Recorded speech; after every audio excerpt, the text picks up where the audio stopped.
Baiklah, Assalamualaikum warahmatullahi wabarakatuh. Selamat siang pada adik-adik semua.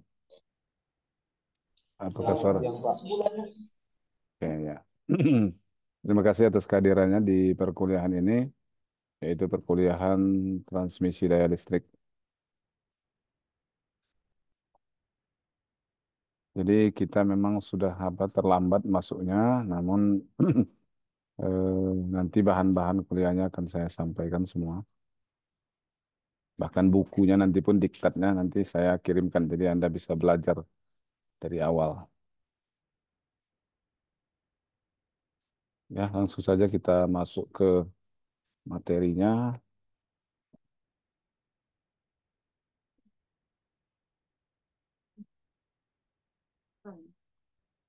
Bu, diktat itu memang sudah jadi buku papa atau belum?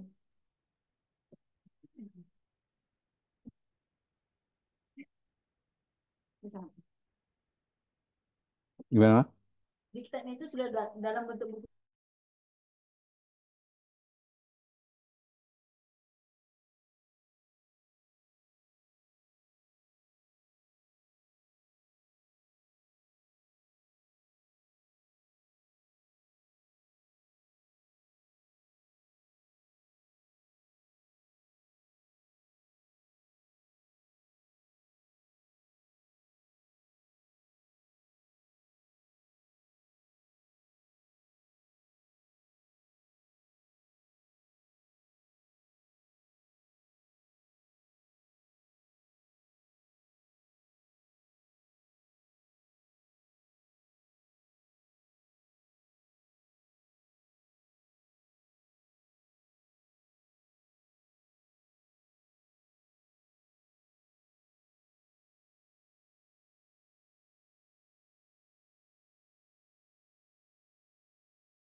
Jadi transmisi daya listrik, kenapa diperlukan transmisi daya listrik adalah untuk mengirimkan ataupun menghubungkan antara pembangkit dengan pusat-pusat beban.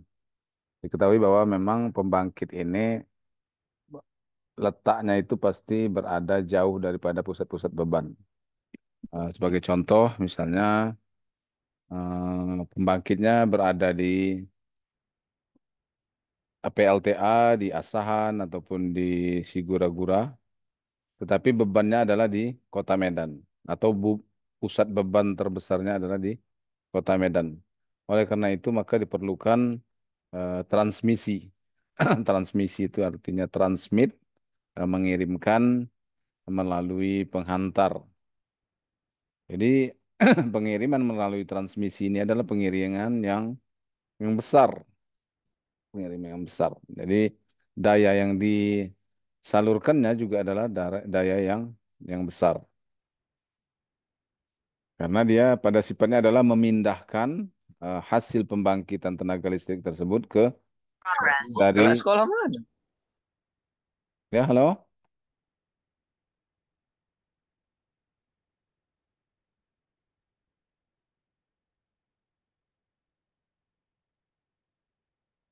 Jadi mengirimkan daya yang ada di pembangkit itu ke suatu tempat. Jadi pada prinsipnya transmisi ini sebenarnya sama dengan memindahkan pembangkit itu sendiri ke tempat yang dekat dengan pemukiman atau dekat dengan pusat-pusat beban. Oleh karena itu alat untuk mengangkutnya, yaitu saluran transmisinya pun harus besar kapasitasnya. Ibaratkan kita kalau mengangkut barang itu dengan menggunakan misalnya kapal laut, maka hasil dari angkutan itu juga akan besar seperti itu. Berbeda dengan kita misalnya kalau mengangkut yang sifatnya barang-barang yang kecil ataupun sedikit, maka cukup dengan menggunakan mungkin menggunakan truk, kemudian atau menggunakan eh,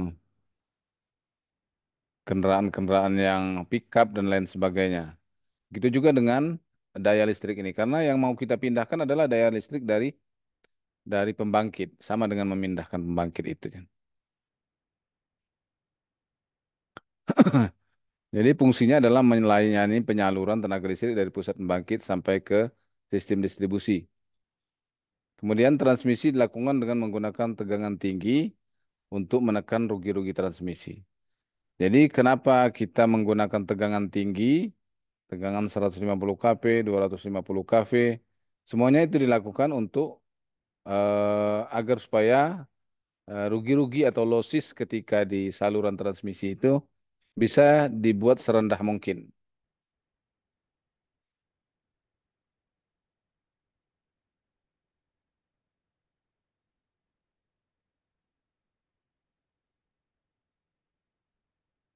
Tegangan dibuat tinggi untuk menghasilkan arus listriknya kecil guna menekan rugi-rugi daya. Jadi kita semua sudah tahu ya, sudah paham eh, arus listrik yang dialirkan itu harus sekecil mungkin. Nah, sebagaimana rumusnya daya itu adalah V kali I, maka dengan daya tetap, kalau V-nya diperbesar, I-nya akan semakin kecil. Dengan I semakin kecil, maka rugi-rugi di transmisi itu akan semakin kecil juga. Kemudian arus listrik yang kecil, maka energi yang hilang atau energi disipasi akan lebih kecil. Kemudian komponen sistem transmisi, ada saluran transmisi, ada gardu induknya, kemudian ada pusat pengaturan beban. Jadi ini yang harus harus ada di transmisi, sistem transmisi itu. Hmm. Salurannya ya kabel, gardu induknya berupa sebuah gardu induk, kemudian juga pusat pengaturan beban yang mengatur penyaluran daya listrik tersebut.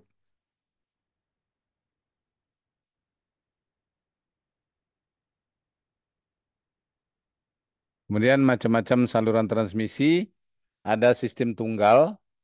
Jadi kalau tunggal itu berarti dia satu saluran saja, RST, tiga kabel itu disalurkan dari pembangkit sampai ke pusat bebannya. Kemudian ada yang ganda. Kalau yang ganda berarti dari satu pembangkit itu dia dicabangkan menjadi dua eh, sehingga daya yang bisa dikirimkan pun akan lebih lebih besar karena bisa dua dua jalur lah istilahnya kalau kita mentransmisi atau mengirimkan suatu barang itu kita menggunakan dua jalan besar. Maka ini akan eh, memperbesar daya yang bisa disalurkan ke da- ke beban itu. Kemudian ada sistem loop. Jadi ini loop ya namanya loop berarti dia lingkaran. Maka ini bisa digunakan untuk menyalurkan beban, menyalurkan daya listrik dari pembangkit sampai ke bebannya itu dari berbagai arah. Jadi kalau fungsi yang loop ini kenapa harus dibuat fungsi yang loop? Supaya kalau mati salah satu saluran transmisi, maka dari saluran lain dia masih bisa masuk. Walaupun mungkin kapasitasnya pasti akan berkurang. Hmm. Kemudian kita berbicara daya yang hilang pada sistem transmisi. Energi dan daya listrik yang hilang pada kawat transmisi jarak jauh dapat dihitung dengan persamaan energi dan daya listrik. Nah, jadi rumus energi atau daya listrik yang hilang ketika di saluran transmisi atau disebut dengan rugi-rugi transmisi adalah W sama dengan I kuadrat R kali T. Nah, I itu adalah arus yang mengalir di saluran transmisi dikuadratkan kali dengan R tahanan kawat transmisi. Kemudian T adalah waktu dia beroperasi.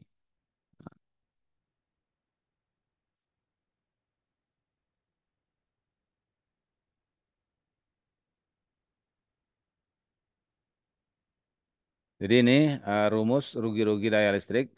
yang menjadi dasar kenapa dilakukan sistem transmisi dengan tegangan tinggi adalah untuk menurunkan arus yang dialirkan. Kalau bisa sekecil mungkin arus yang dialirkan, kemudian pada sisi penerimanya atau di sisi pelanggan itu jadi lebih lebih besar.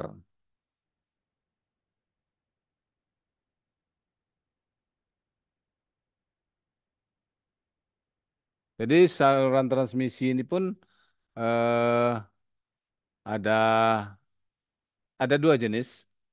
Yang pertama adalah DC, yang satunya lagi adalah AC. Yang DC adalah arus searah. Jadi ada transmisi itu yang menggunakan arus searah dan ada juga yang menggunakan arus bolak-balik atau arus alternating current.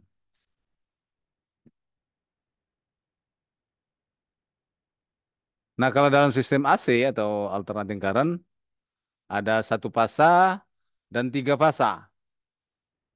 Jadi ada satu fasa, ada tiga fasa. Kemudian sistem tiga fasa itu mempunyai kelebihan dibandingkan sistem satu fasa. Jadi kalau transmisi itu yang ada di Indonesia ini rata-rata semua adalah menggunakan tiga fasa. Yaitu fasanya R, S, dan T. Kemudian daya yang disalurkan lebih besar kalau tiga fasa. Namanya tiga kan, tiga kali dibandingkan dengan satu fasanya satu kali. Kemudian nilai sesaat atau instantaneous value itu konstan. Kenapa konstan? Karena ada R, ada S, ada T. Ketika R kecil, maka si S-nya sedang setengah, si T-nya sedang 3/4. Jadi waktu ditambahkan dia hasilnya akan konstan. Kan kalian sudah belajar ya bagaimana RST itu berbeda sudut itu berbeda fase 120 derajat. Jadi pada saat R mungkin pada dia dalam keadaan menuju nol, yang S-nya nggak nol. Kalau satu fasa, ketika R-nya nol, ya nol tegangan dia. Tapi kalau tiga fasa, ketika R-nya nol, S-nya bisa saja dalam keadaan setengah, kemudian T-nya besarnya 3/4. Jadi kalau ditambahkan pada satu titik yang sama itu, nilainya kan tetap. Kemudian mempunyai medan magnet putar. Jadi mempunyai magnet putar, maka dia bisa memutar motor. Jadi kalau satu fasa itu sebenarnya nggak bisa memutar motor. Makanya dia harus di apa? Digunakan kutub yang banyak dan satu fasa itu ya harus masing-masing dia selalu membuat kutub atau penguatan dalam motor itu. Kemudian juga harus ada kapasitornya juga kan.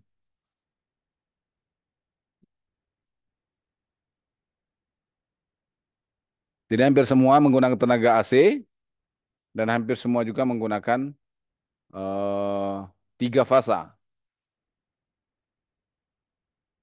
Namun kalau kita lihat ada penyaluran DC. Kalau menurut logika begitu, mungkinkah karena ini belum masuk ke dalam? Karena logika kata di luar ini. Nah,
Jadi eh, eh, ada juga saluran itu saluran DC. Saluran DC itu dia menggunakan tegangan DC. Jadi kalau pembangkitnya, kenapa dia menggunakan tegangan DC? Itu lebih kecil rugi-rugi dayanya.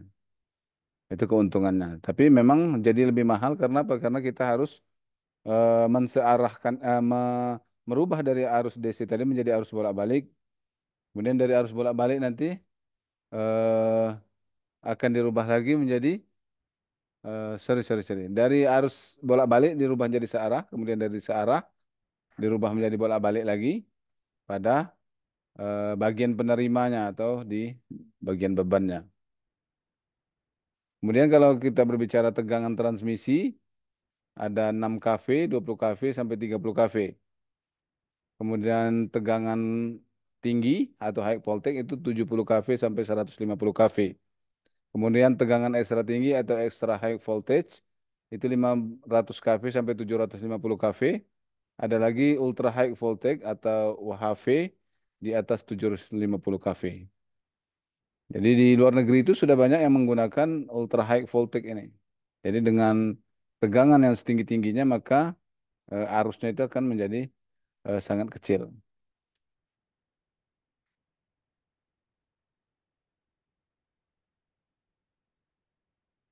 Jadi pada saluran transmisi semakin tinggi level tegangan yang digunakan maka arus mengalirkan semakin kecil dan begitu pula sebaliknya kalau semakin rendah tegangan yang disalurkan maka arusnya akan makin besar. Tapi kalau kita membuat tegangan yang tinggi maka nanti level isolasinya juga harus harus lebih besar. Artinya nanti akan memerlukan peralatan untuk isolasi, pembuatan isolasi yang lebih tebal dan lebih besar. Jadi dengan demikian jatuh tegangan atau drop voltage akan menjadi lebih kecil dan diharapkan rugi-rugi daya saluran semakin semakin kecil. Jadi ini rumusnya.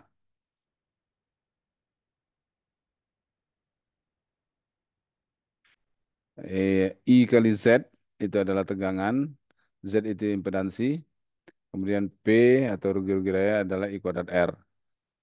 Dikalikan dengan waktu menjadi dia energi yang rugi-rugi energi.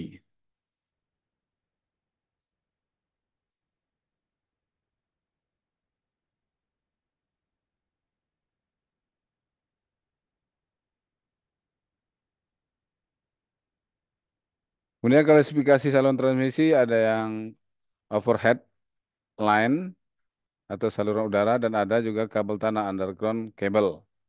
Yang biasa kita lihat adalah yang namanya saluran udara atau overhead line, baik itu yang tegangan rendah ataupun tegangan menengah dan tegangan tinggi.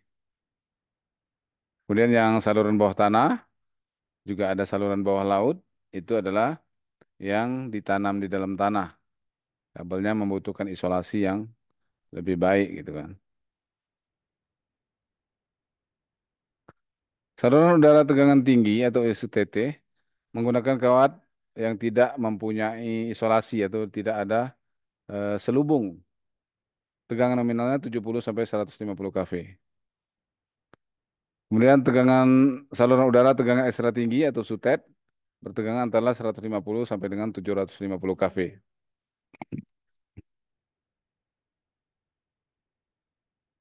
Ultra tinggi, extra high itu di atas 750 kV. Komponen utama transmisi ada menara, tiang transmisi, isolator, kawat penghantar atau konduktor, kemudian kawatan atau ground wire. Menara atau tiang transmisi adalah bangunan penopang saluran transmisi. Fungsinya menara dukung, menara sudut, menara ujung, menara percabangan, dan menara transposisi.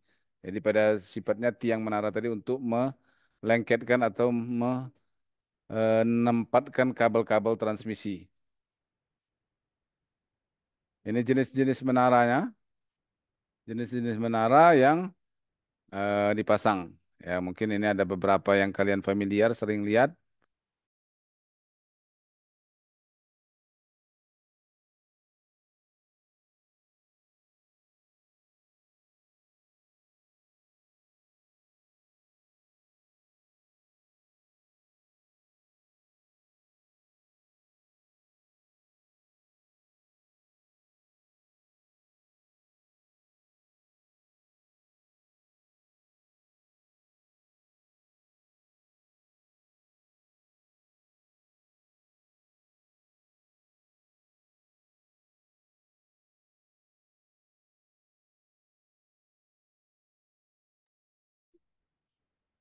Nah, ini kalau tiang-tiang transmisi seperti ini ada yang terbuat dari pipa baja, kemudian juga ada yang berbentuk segitiga, kemudian juga ada yang berbentuk persegi.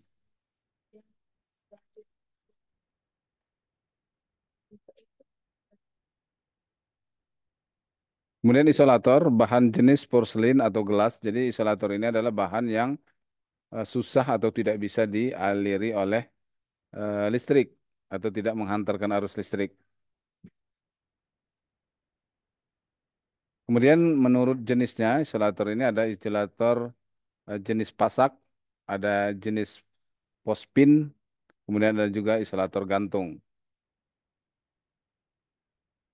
Nah, ini gambarnya untuk jenis-jenis isolator yang mungkin juga adik-adik pernah melihatnya ya, pernah menyaksikannya penempatan isolator-isolator ini pada saluran transmisi ataupun distribusi daya listrik. Ini ada yang jenis ball, ini yang biasanya tiang apa? Distribusi, tiang distribusi 20 kV menggunakan seperti ini. Kemudian ada kalau yang panjang seperti ini, yang tengah ini biasanya untuk tegangan yang lebih tinggi lagi, atau bahkan ini untuk tegangan saluran transmisi. Nah, ini isolator gantung. Kalau isolator gantung ini adalah isolator untuk saluran transmisi. Jadi dia untuk menghindari short circuitnya saluran dengan tegangan yang sangat tinggi dengan tiang menaranya. Jadi ada yang terbuat dari kaca, ada yang terbuat dari porselen. Ini yang biasanya warnanya bening, ini yang terbuat dari kaca. Kemudian yang hitam atau coklat ini, yang gelap ini terbuat dari porselen. Dan ini tegangan tembusnya atau tegangan untuk bisa dilewati itu sangat tinggi sehingga dia aman digunakan untuk menjadi isolator. Karena kalau tidak kan tegangan sangat tinggi ini ketika berdekatan dengan ground atau bagian yang terhubung dengan tanah dia akan em, terjadi loncatan api. Karena apa? Karena tegangannya itu sangat tinggi. Kan dia harus dipisahkan oleh isolator gantung ini. Contoh lagi ini kan di isolator ini ada namanya arching horn. Arching horn ini tanduk apa? Tanduk pijar atau tanduk penangkal supaya kalau ada tegangan itu dia apa tidak mau loncat di dalam isolator ini. Ataupun kalau ada tegangan sangat tinggi secara tiba-tiba, dia loncat dari arcing ke arcing ini tapi tidak melewati isolator. Karena isolator ini kalau sudah dilewati pijar atau flashover sekali, dia itu rusak. Isolatornya sudah rusak dan harus diganti. Nah, ini saluran transmisi. Sekarang kita berbicara mengenai kawat penghantarnya. Sifat yang harus dipunyai atau dimiliki adalah memiliki konduktivitas listrik yang baik dan tahan panas yang tinggi.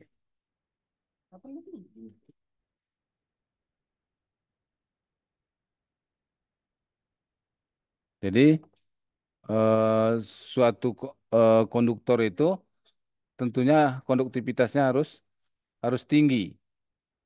Karena apa? Karena dia harus menyalurkan arus listrik dari tempat yang jauh. Bila konduktivitasnya rendah, maka akan menimbulkan rugi-rugi daya di saluran ataupun panas di saluran yang akan mengakibatkan daya yang tersalurkan itu jadi berkurang atau sedikit. Kemudian juga dia harus tahan panas. Kenapa harus tahan panas? Karena dia ditempatkan di tempat terbuka yang kemungkinan besar terkena panas matahari yang terik yang terus-menerus sehingga dia akan memuai. Nah, kalau tidak tahan panas, dia akan mau cepat memuai hingga akan mengganggu ataupun mengurangi daya hantarnya. arus yang disalurkan pada penghantar yang memiliki panas yang tinggi itu akan lebih lambat atau memiliki tahanan yang tinggi. Kemudian kawat yang digunakan adalah kawat tanpa isolator atau tidak dibungkus dengan isolasi. Jenis kawatnya adalah ACSR atau Aluminium Conductor Steel Reinforced. Artinya konduktor atau penghantar aluminium yang diperkuat dengan baja. Kenapa dia harus diperkuat dengan baja? Supaya dia tahan tarik atau bisa ditarik. Kalau tidak, maka dia akan tertarik akan apa melar. Nah, makanya dia harus diperkuat dengan steel. Kalau seandainya dia hanya dibiarkan aluminium saja sebagai penghantarnya, maka dia apa? Tidak akan tahan, dia akan tertarik kan aluminium kan lembut.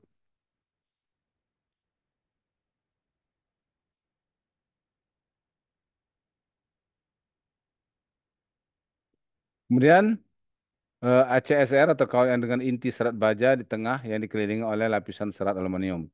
Jadi yang di tengah-tengahnya itu adalah inti baja, kemudian yang dikelilinginya ada aluminium. Nah, jadi karena apa? Karena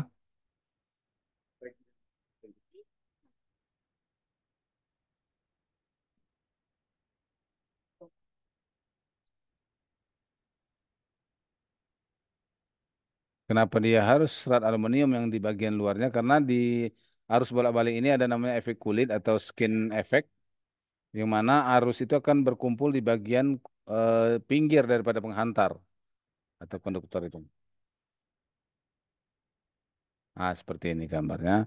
Yang di tengah-tengah ini yang warna hitam ini adalah hmm, yang di tengah-tengah ini warna hitam itu adalah yang dari bajanya, kemudian yang putih-putih bagian luarnya ini adalah yang aluminiumnya. Jadi arus itu akan berkumpul di bagian pinggirnya ini namanya skin effect tadi. Kalau dibuka-buka mah nggak apa-apa daripada nanti. Nah, kalau nggak bisa sini enggak. Mama kan itu. Kalau mama itu orangnya kayak itu. Enggak, maka benar masuk sebelah, sebelah dua-duanya bisa. Supaya jangan terbalik-balik. Tenang, tenang. Harus ditandai. Jadi supaya dia yang terbalik. Tidak lagi sudut kanan, sudut kiri. Itu kan udah ketemu ya. Nah, ini jenis daripada penghantar.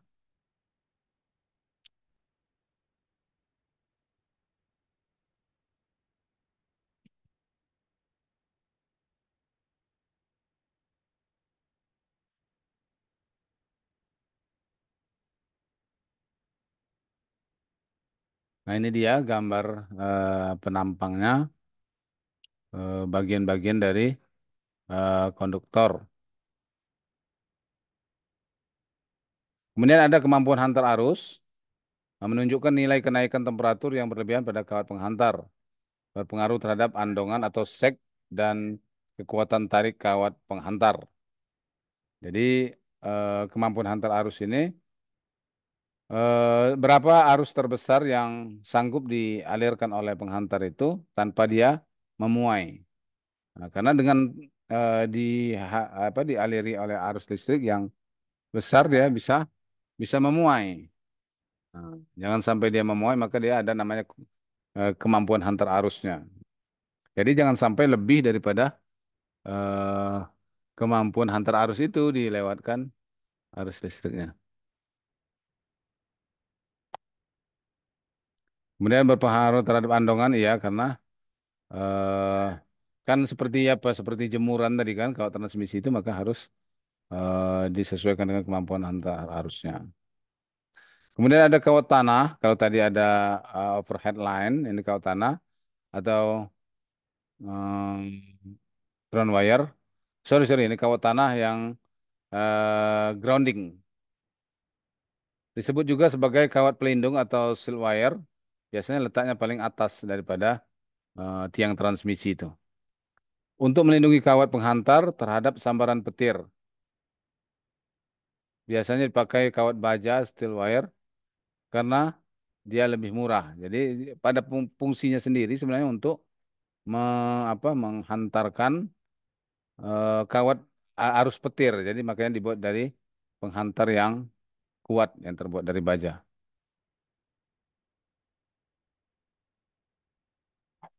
Nah, kemudian jatuh tegangan atau drop tegangan pada saluran transmisi, selisih antara tegangan pada pangkal atau pengirim sending end dengan tegangan pada ujung penerimaan atau receiving end tenaga listrik.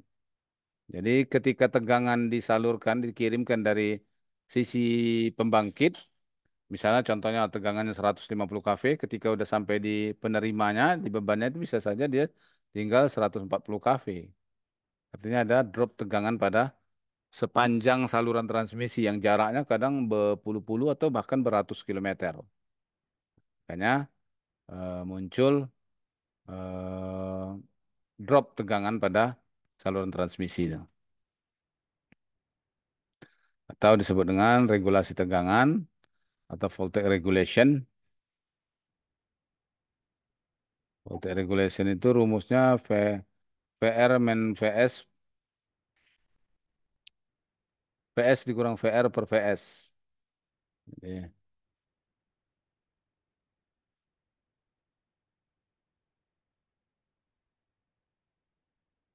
VR VS dikurang VR per PS kali 100%. Itulah voltage regulation.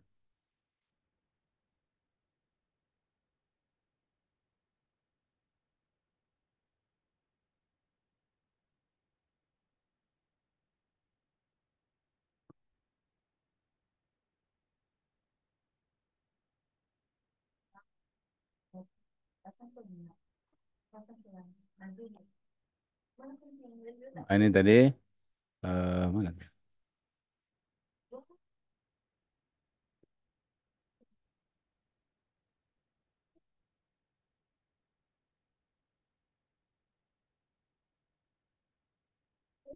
VR sebenarnya VS dikurang